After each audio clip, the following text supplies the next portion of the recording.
So we've got who our customers or donors or whatever you call them are, what the value proposition we give that they love is, and then how we link the two together. Yes. Okay, cool. What's next? The next is your channels, and this is about how you physically reach them. Especially when you come off something like customer segment and value proposition, you go into this enormous depth.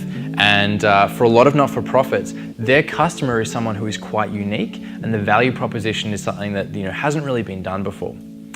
Channels is going to feel like a dud because you're really just picking which of the existing channels is most appropriate for that customer, and that's okay. What we're looking to understand from channels is how does each customer segment naturally tend to behave? How do they each prefer to give to you? So it may well be that some people prefer to do it in person. Some people might be giving you cash in an envelope.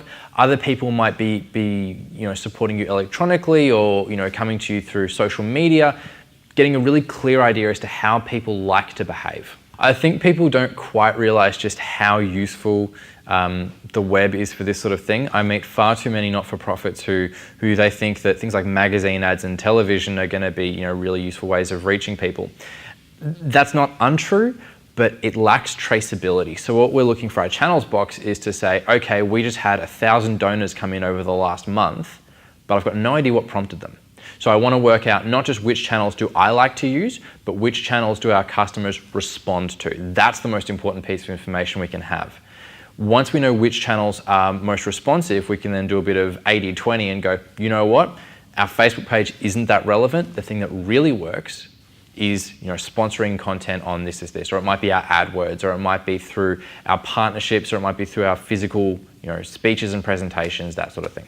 For some groups, the way they engage with people is Facebook is a great channel to put up emotional content. For other people, the emotional content actually comes through the mail outs they do, or it might be if you've got an inspiring speaker who talks a lot of events, that's what's going to resonate with people, and those are the channels that we want to list in that particular box. It's not about, here's a list of every single thing we do. It's about saying these three are the ones that actually pack a punch. These three channels here are the ones that best link our customer to the emotion that's leading them to action.